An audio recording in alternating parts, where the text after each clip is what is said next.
The sword moved. Not much, just a few centimeters, but it moved. Ji-hoon felt the weight shift in his hands, felt the blade begin to separate from the platform that had held it for 100,000 years. The sensation was strange, like lifting something that was deciding whether to let itself be lifted. He adjusted his grip and pulled harder, using his legs to drive upward, letting his whole body work together the way humans had learned to work against Earth's merciless gravity.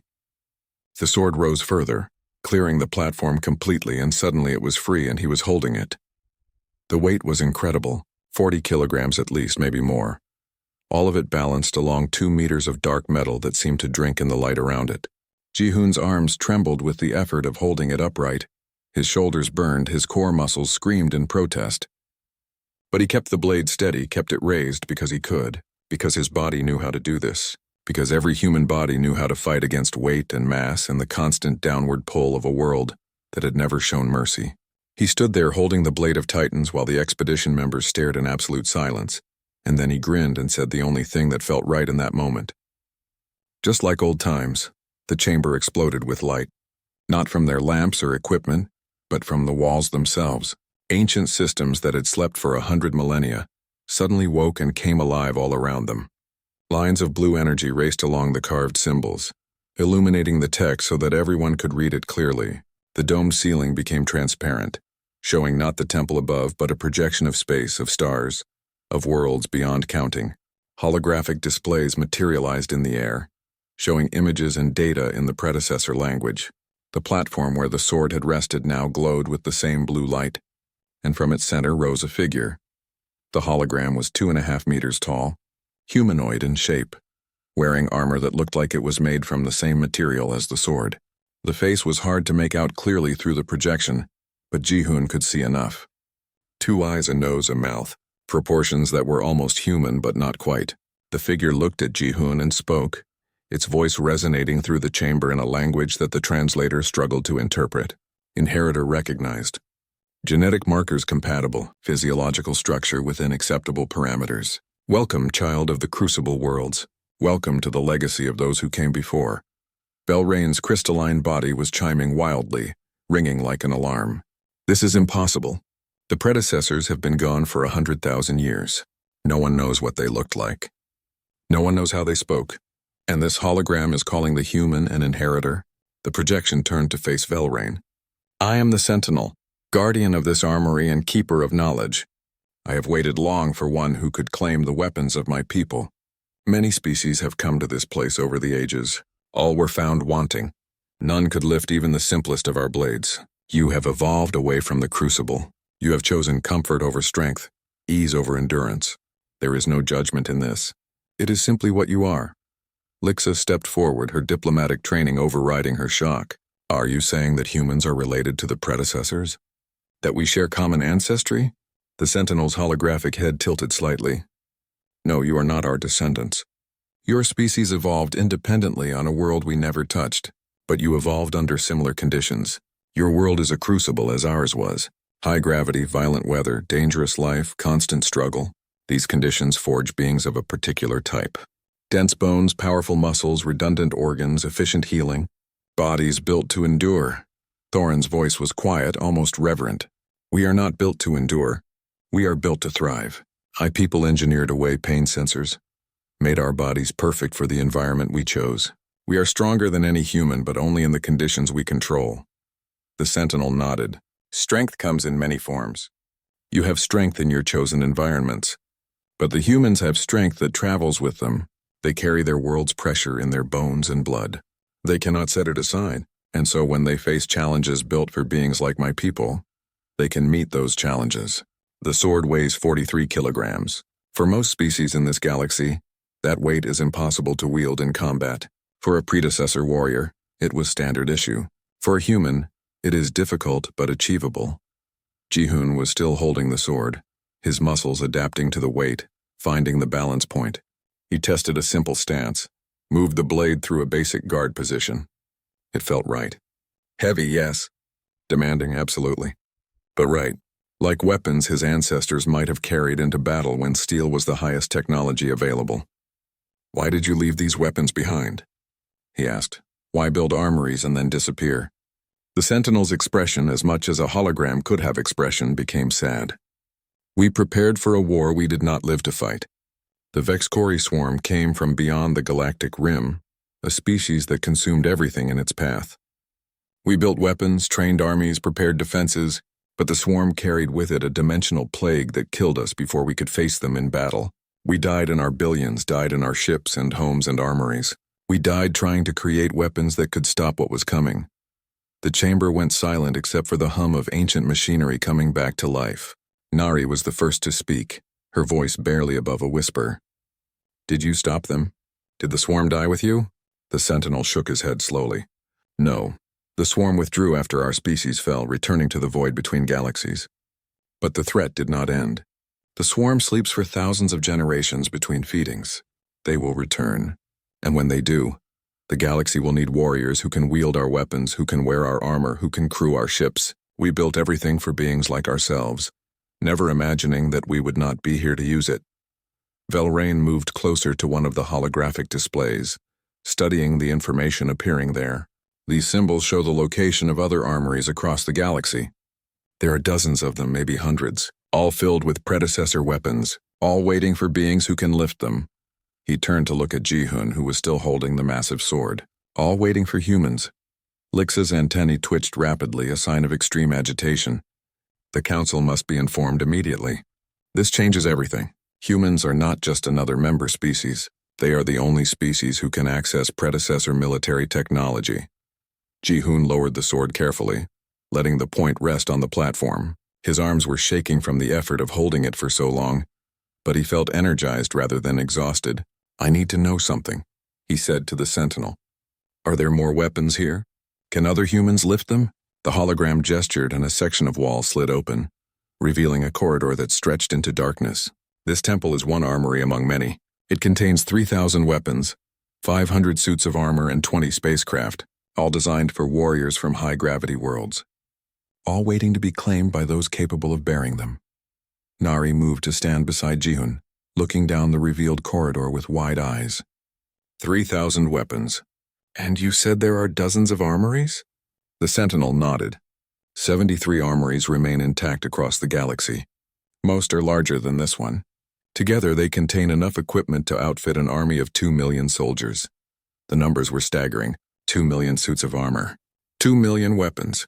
Spacecraft and technology from a civilization that had been building for war against an enemy, powerful enough to threaten the entire galaxy. All of it useless to every species in the current galactic community. All of it waiting for humans. Thorin approached Ji-hun slowly, his forearms hanging at his sides. For a moment, no one spoke. Then the great Chromath warrior bowed, a gesture of respect that shocked everyone present. I have trained my entire life to be strong. I have pushed my body to limits that would kill most beings, and yet a human smaller than me, weaker than me by every measure I know, can do something I cannot. You have shown me that strength is not what I thought it was. Ji-hun felt uncomfortable with the gesture. You're still stronger than me in almost every way that matters. I just happened to come from a world that prepared me for this specific task. That is precisely the point, Thorin said, straightening up. The galaxy has grown soft without realizing it. We have made ourselves perfect for the worlds we live on, the environments we control, but we have lost something in that perfection. The ability to adapt, the ability to endure what we cannot control. He looked around at the other expedition members. The humans kept that ability. They stayed on their harsh world and learned to survive it. And now when we face a threat that our technology cannot defeat, when we need warriors who can use weapons built for endurance and strength, we find that the newest and supposedly weakest species among us is the only one capable of the task. The Sentinel spoke again, its voice taking on a tone of urgency. You must move quickly, inheritors. My long-range sensors have detected anomalies at the galactic rim. The swarm's sleep cycle should not end for another 1,000 years, but the patterns I see suggest they are waking early. Perhaps they sensed the activation of this armory. The Sentinel led them down the corridor that had opened in the wall, and with each step the temple revealed more of its secrets. Lights activated in sequence as they walked, illuminating chambers that branched off from the main passage. Through open doorways, Ji-hun could see racks of weapons mounted on walls, suits of armor standing in silent rows, equipment whose purpose he could only guess at. Everything was sized for beings larger than humans, but not impossibly so. Everything looked maintained and ready despite sitting unused for 100,000 years. The technology involved was beyond anything the current galaxy possessed. Preservation systems that could keep metal and machinery functional across such vast stretches of time. They entered a large hall that the Sentinel identified as the primary armory. The space was enormous, a chamber that could have held 1,000 people with room to spare. Along every wall stood suits of armor, each one slightly different from the next, designed for various combat roles and environments. The armor was beautiful in a deadly sort of way, all smooth curves and overlapping plates that looked like they could turn aside any weapon. Some suits were light, barely more than reinforced clothing with helmets. Others were massive, fully enclosed systems with built-in weapons and heavy plating. Ji-hoon approached the nearest suit and reached out to touch it. The metal was warm under his fingers, and as he made contact, the armor came alive. Panels on the chest plate lit up with information displays, projected in the air where a wearer could see them. The Sentinel spoke from behind him. The armor recognizes your physiology as compatible. It is adjusting its internal dimensions to fit you. If you wish to wear it, simply place your hand on the activation panel and the suit will open. Ji-hoon looked at Nari, who was examining another suit nearby. Should we try? She grinned. That wild expression she got when facing something new and potentially dangerous. We came here to study predecessor technology. This is about as close as we're going to get. She placed her hand on her chosen suit's panel and it opened like a flower, plates sliding aside to reveal a hollow interior sized perfectly for a human body. Nari stepped into the armor, and it closed around her with a soft click. For a moment, nothing happened. Then the suit powered up completely and Nari gasped. Oh, this is amazing. I can feel everything. It's like wearing a second skin, but I'm stronger. The armor is augmenting my movements, making everything easier. She lifted one arm experimentally and the armored limb moved with perfect precision. She took a step, then another, moving faster each time as she got used to the sensation. Within moments she was practically running around the chamber, jumping higher than any human should be able to jump, moving with speed and grace that the armor enhanced and amplified. Ji-hoon activated his own suit and stepped inside. The armor closed around him and suddenly the world changed. His vision cleared and sharpened, details leaping out that he had not noticed before. Information scrolled across his field of view, environmental data and system status and targeting reticules that tracked movement. But most notably, the weight of the sword in his hand became manageable. The armor's strength enhancement made the blade feel light, natural, like an extension of his arm. The Sentinel observed them both with what might have been satisfaction. The armor is learning your combat instincts, studying how you move and adapting to support those movements. In time, it will feel like you were born wearing it. The predecessors designed this equipment to bond with its users to become part of them. Velrain was recording everything with his scanners, his crystalline body chiming with excitement. The technology here is incredible. These suits would make the wearer nearly invincible against conventional weapons. The energy shielding alone is beyond anything the Council has developed. Lixa moved among the armored suits, her diplomatic mind clearly working through implications. If humans can wear this armor, if they can use these weapons, they will become the most powerful military force in the galaxy. The Council will need to establish protocols, create oversight committees, ensure proper distribution of resources. Thorin cut her off with a wave of one massive hand. The Council can debate protocols later. Right now we need to understand the threat. Sentinel, tell us about the swarm. What are we facing? The holographic guardian gestured and a new display materialized in the center of the room. It showed a simulation of space with the galaxy rendered in blue light. From beyond the galactic rim, a red mass began to move inward, spreading like infection across the stars. The Vexcori swarm is unlike any species in your experience. They are not individuals, but rather a collective organism. Each unit is both part of the whole and a creature unto itself. They reproduce rapidly, adapt quickly, and consume all biological matter they encounter. They do not communicate, do not negotiate, do not stop. They simply spread and feed. The simulation showed the swarm making contact with worlds. Planets turned from blue to red as the infestation took hold. They travel in bioships, living vessels grown from the same material as the swarm itself. These ships are resistant to energy weapons. Your lasers and plasma cannons will damage them, but slowly, inefficiently. The swarm regenerates faster than conventional weapons can destroy it. Nari spoke from inside her armor, her voice amplified by the suit's systems. But predecessor weapons can harm them. That's why you built kinetic weapons and molecular blades, physical force that rips them apart faster than they can heal. The Sentinel nodded. Precisely. The Blade of Titans is not merely a sword. It generates a molecular disruption field along its edge. Anything it cuts experiences cellular breakdown at the point of contact. The swarm cannot adapt to this quickly enough to defend against it. Similarly, our firearms use magnetically accelerated projectiles that punch through bioarmor and cause massive internal damage. Our heavy weapons are designed to destroy swarm bioships with concentrated kinetic force. The display changed to show predecessor warriors fighting swarm creatures. The aliens were massive things, all teeth and claws and chitinous plates. But the warriors in their armor cut through them with swords, shot them down with weapons that looked like oversized rifles, held lines against waves of enemies that seemed endless. Ji-hoon watched the simulation and felt a cold understanding settle in his stomach. You're showing us this because we need to fight them, the humans. We're the only ones who can use your equipment, so we're the ones who have to face the swarm when they arrive. The Sentinel turned to face him directly. I show you this so you understand what is coming. The swarm nearly destroyed the galaxy once. My people died trying to stop them. The current civilizations of this galaxy are not prepared for what approaches. Your ships are fast and your computers are clever, but when the swarm arrives, you will need warriors who can fight them hand to hand if necessary. You will need weapons that can kill them faster than they can reproduce. You will need the will to stand and fight when every instinct screams to run. Belrain's chiming had become subdued, almost mournful. How long do we have before they arrive? The Sentinel consulted data that only it could see. My sensors detect unusual activity at the galactic rim. If the swarm is indeed waking early, they could reach the outer colonies within 6 months. They could reach core worlds within a year. 6 months to prepare for an invasion that had destroyed the most advanced species the galaxy had ever known. 6 months to train human soldiers in weapons and armor they had never seen before. 6 months to convince the Galactic Council that their newest and supposedly weakest members needed to become their first and strongest line of defense. Lixa was already composing messages on her communication device. I am contacting the Council now.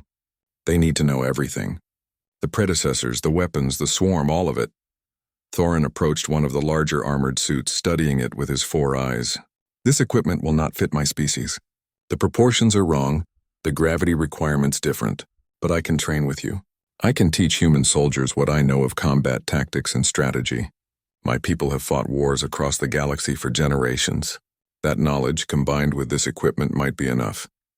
Nari had found a rack of weapons near the back of the chamber and was examining what looked like a rifle sized for someone 3 meters tall. The Sentinel said there are 73 armories like this one across the galaxy. If we can access them all, if we can outfit enough human soldiers, we might actually have a chance. The Sentinel moved to stand beside a tactical display showing the galaxy.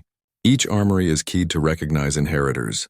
Once this facility has acknowledged humans as valid users, all others will do the same. You may access any predecessor installation and claim what you find there. But be warned that not all armories are as intact as this one. Some have been damaged by time or geological activity. Some may have been discovered by other species and stripped of portable items. Though they could not have taken the weapons, Ji-hoon looked down at the sword in his hand, at the armor encasing his body, at his companion similarly equipped. He thought about Earth, that harsh blue world where humanity still lived and struggled and endured. He thought about all the wars humans had fought among themselves, all the weapons they had created. 2 weeks after Ji-hoon lifted the sword, Velthara Prime transformed from a quiet archaeological site into a military staging ground. Ships arrived daily from Earth, carrying soldiers and equipment, technicians and scientists, everyone who might be needed to prepare for what was coming. The Galactic Council had called emergency sessions and argued about protocols and procedures, but Earth had simply acted. Humanity knew something about responding to existential threats, had spent thousands of years preparing for wars that might destroy everything. This was just another war, larger than any before, but the principles remained the same. Minho was among the first wave of soldiers to arrive. He was a captain in Earth's unified military, a veteran of peacekeeping operations on colony worlds and anti-piracy patrols along trade routes. He had expected his career to be spent in relative peace, maintaining order in a galaxy that seemed stable and safe. Instead, he found himself standing in an ancient armory being fitted for armor designed by a dead species to fight an enemy that consumed worlds. The armor closed around him and activated, and Minho felt power flow through his limbs like electricity. He had trained his whole life to be strong, to be fast, to be effective in combat. The armor made him all of those things and more. Over the following days, more soldiers arrived and were equipped. The Sentinel guided the process, teaching humans how to maintain the armor, how to use the weapons, how to access the systems that had been dormant for so long. The learning curve was steep but manageable. The predecessors had designed everything to be intuitive, to respond to the user's intent rather than requiring complex commands. A soldier thought about running and the armor enhanced their speed. They thought about jumping and servos engaged to multiply their strength.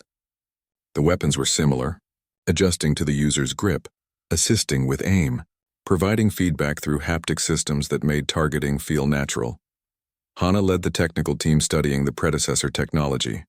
She was a weapons engineer from Earth's research division, someone who had spent years analyzing alien artifacts and reverse engineering advanced systems. But the predecessor equipment was beyond anything she had encountered before. The armor's power source seemed to draw energy from dimensional space itself. The molecular disruption swords contained field generators smaller than a fingernail, yet powerful enough to tear apart matter at the atomic level. The bioship weapons could fire projectiles at velocities that should have torn the weapons apart, yet they remained perfectly stable. Every system she examined revealed new layers of sophistication that would take decades to fully understand. But they did not have decades. They had weeks at best. The Sentinel's sensors continued to track the anomalies at the galactic rim, and the readings grew worse each day. The swarm was definitely awake and moving toward populated space. Long-range probes sent to investigate had not returned. Automated listening posts went silent one by one as something moved through the outer reaches of the galaxy, consuming everything in its path. The Council finally stopped debating and started preparing, mobilizing their fleets, evacuating outer colonies, establishing defensive lines. But everyone knew that conventional weapons would only slow the swarm, not stop it. The real defense would have to come from the predecessor armories and the humans who could wield what they found there. Ji-hoon remained at the Velthara Prime Armory, training with Minho's soldiers, teaching them what he had learned about the weapons. He was not a soldier, had never wanted to be one, but circumstances had made him the first human to claim a predecessor blade, and that meant he had knowledge others needed. He showed them how to hold the molecular swords properly, how to move with the weight, how to let the armor do the work while the user provided direction. Some soldiers adapted quickly. Others struggled with the strange balance of ancient weapon and futuristic armor. But all of them trained hard, knowing that lives would depend on their skill when the swarm arrived. Nari worked with Hana's technical team, studying the bioship weapons and figuring out how to mount them on human spacecraft. The predecessor vessels were too large for humans to effectively crew, designed for beings who stood half a meter taller and massed significantly more. But the weapons themselves could be adapted, removed from their original mountings and integrated into human ship designs. The work was difficult and dangerous, requiring them to cut into systems they barely understood. But they made progress. Within a week, 3 human frigates had been retrofitted with predecessor weapons. Within 2 weeks, 20 ships carried the ancient technology. It was not enough to outfit the entire fleet, but it was a start. The swarm arrived on the 43rd day after the sword was lifted. They did not announce themselves or send warnings. They simply appeared at the edge of the system in numbers that made the sensor operators think their equipment had malfunctioned. Hundreds of bioships, each one a kilometer long, each one pulsing with organic movement as if the vessels themselves were alive. The Council fleet moved to intercept, 40 ships carrying the combined military might of a dozen species.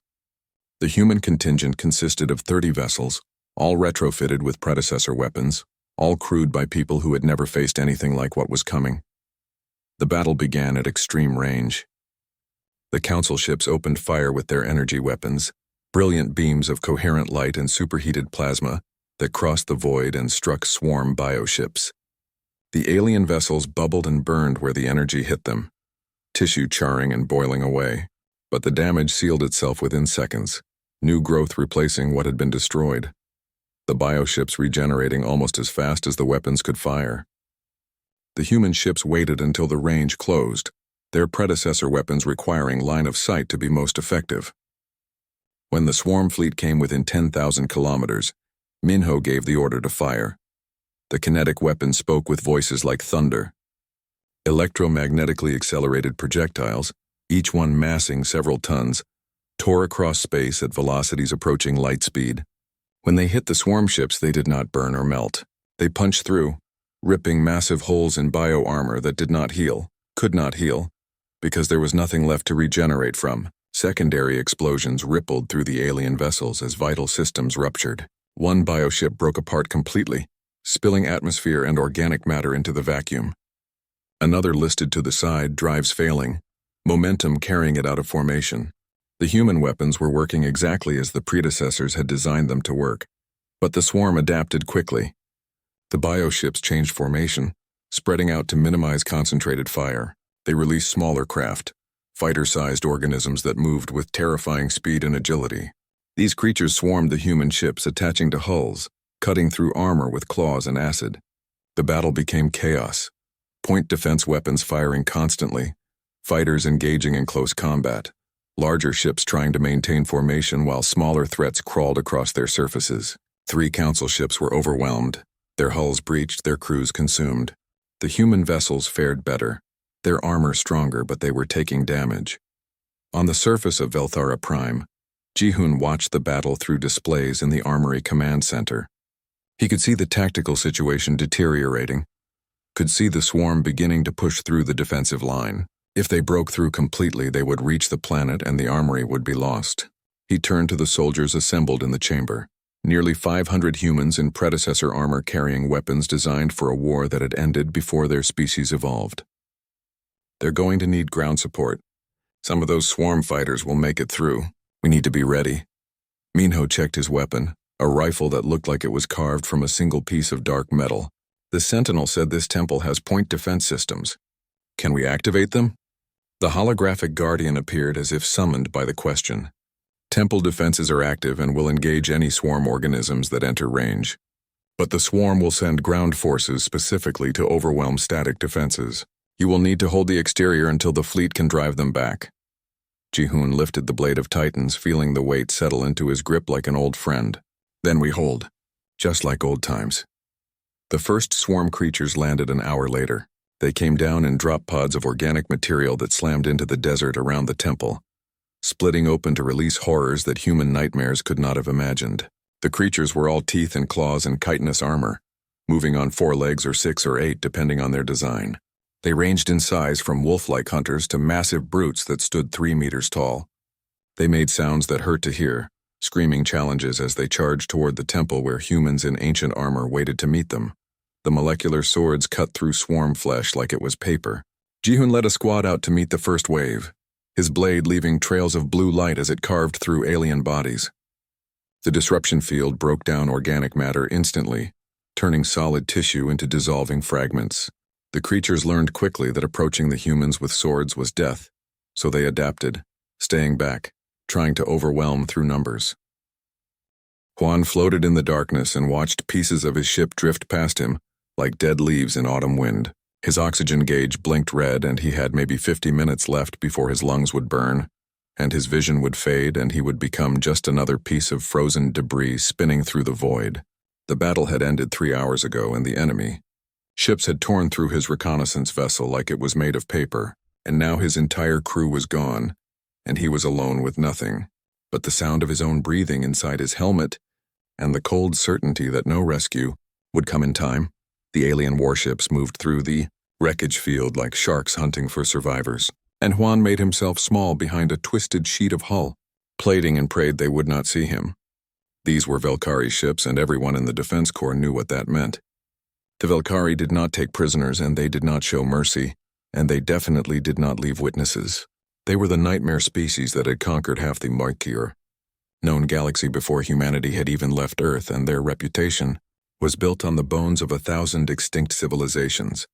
Hwan checked his oxygen again and watched the number drop and tried not to think about how it would feel when the air ran out.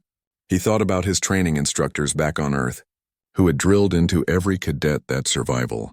was about staying calm and making smart choices and never giving up until the very last second, but right now all the training in the world could not change the math of how much air he had versus how much time he needed, and the math was not in his favor. Then something massive blocked out the stars, and Juan looked up to see a Valkyrie hunter ship hovering directly above him, and his heart hammered against his ribs because this was it, and this was how he would die. A hatch opened on the underside of the ship and a figure emerged, and even in the vacuum of space Juan could see it was unlike anything he had encountered before. She was huge and stood at least 9 feet tall with obsidian black armor plating that seemed to drink in the starlight and eyes that glowed like chips of ice floating in dark water, and when she moved toward him through the zero gravity, it was with the fluid grace of a predator that had never known fear. She grabbed Juan by his suit harness with one massive clawed hand, and he tried to struggle, but she was impossibly strong, and she pulled him toward her ship like he weighed nothing at all. He expected her to tear open his suit or crush his helmet or do any of the terrible things the intelligence report said Valkyrie did to captured humans, but instead she dragged him through the airlock and sealed it behind them, and suddenly there was gravity pulling him down to the deck and atmosphere hissing into the chamber, and he was still alive. The female removed her helmet, and Juan saw her face for the first time, and it was all hard angles and sharp edges with skin that looked like polished stone and those frozen eyes that seemed to look through him rather than at him. She spoke, and her voice came through his suit, speakers in perfect English with an accent that sounded like ice cracking on a winter lake. "You are Juan, and you are human, and you are a soldier, and you are going to help me." Juan tried to respond, but his mouth was too dry, and his mind was still catching up with the fact that he was not dead yet. The female watched him with an expression he could not read, and then she gestured for him to follow, and when he hesitated, she simply grabbed him again and hauled him through the corridors of her ship like he was a piece of cargo. The ship was massive and dark, and everything inside seemed designed for beings much larger than humans, and Juan stumbled along trying to keep up while his captor moved with effortless speed through passages that twisted and turned in ways that made no sense to his human eyes. Finally, they reached a large chamber with walls that curved up into shadows, and a floor that looked like it had been scored by countless claws. And in the center of the room were 7 creatures that made Juan's blood turn cold. They were young Valkyrie, and each one was roughly the size of a grown human, but their proportions were all wrong, with too many joints in their limbs and heads that were too large and mouths full of teeth that looked like they could shred steel. They hissed when they saw Juan, and their eyes tracked him with the focused intensity of hunters sizing up prey, and he realized with terrible clarity that they were hungry. The female stepped forward, and the juveniles immediately backed away and lowered their heads in submission, and she spoke to them in their own language, which sounded like rocks grinding together, and then she turned back to Juan, and that ice-chip smile spread across her face. "I am Ren, and these are my children, and you are going to train them." Juan stared at her and then at the 7 young predators circling him, and he found his voice at last. "Train them to do what?" Ren's smile grew wider and colder. "Train them to hunt and kill humans, and you have until dawn, and if they are not ready, and if they show fear, and if they hesitate even once, then they will eat you instead." She said it so calmly, like she was discussing the weather, and Juan felt his stomach drop because he finally understood why she had saved him. He was not a prisoner, and he was not a guest, and he was definitely not being rescued. He was a tool and a resource, and if he failed to serve his purpose, then he would become food, and there would be nothing left of Captain Juan except the memory of a man who had survived a battle only to die in the belly of an alien beast. Ren turned and walked toward the exit, and the door began to seal behind her, and Juan called out, "Wait, and how much time do I have?" She paused and looked back over her shoulder, and those frozen eyes glittered in the dim light. 15 hours, and dawn comes quickly on this ship." The door closed with a sound like a tomb sealing shut, and Juan was alone with 7 juvenile Valkyrie, who watched him with hunger and curiosity, and something that might have been anticipation. He checked his wrist computer and saw the countdown had already begun, and the numbers were falling steadily toward 0 and toward dawn and toward his death, unless he could do the impossible and teach apex predators to fear the prey they were born to hunt. The 7 juveniles spread out around Juan in a loose circle, and he could see they were testing him and measuring him and trying to figure out if he would run or fight or break down in fear. He did none of those things because his training had taught him that predators responded to movement and weakness, And right now, the smartest thing he could do was stand perfectly still and think. The largest of the young Velkari took a step forward and its claws clicked against the metal floor, and Juan watched it carefully without making direct eye contact because he remembered from the intelligence briefings that direct eye contact with Velkari was considered a challenge, and he was not ready to challenge anything yet. He needed to understand what Ren actually wanted and why she had chosen him specifically and what it meant to train her children to hunt humans. The more he thought about it, the more pieces started falling into place in his mind. The war in the outer colonies was not going well for the Velkari, despite their superior strength and speed and natural weapons. Human forces were winning battles through tactics and strategy and psychological warfare and all the creative, desperate methods that weak prey species developed when fighting stronger predators. The Velkari had dominated the galaxy for thousands of years, through raw physical power, but they had never faced an enemy, quite like humanity before. Humans did not fight fair, and humans did not follow the rules of honorable combat, and humans had a terrible habit of doing the unexpected and the insane and the absolutely brilliant when their backs were against the wall. Ren understood this somehow, and she needed her children to understand it too before they went to war against human forces and got themselves killed by underestimating their prey. Juan was not here to teach them human weaknesses, but rather to teach them human strengths and human thinking and all the reasons why humanity was so dangerous despite being physically inferior. The smallest juvenile suddenly darted forward, and Juan spun to face it, and the creature stopped just outside arm's reach and tilted its head like it was studying him. This one was different from the others because it moved with calculation rather than aggression, and its eyes held a sharp intelligence that reminded Juan of the tactical officers back on his ship.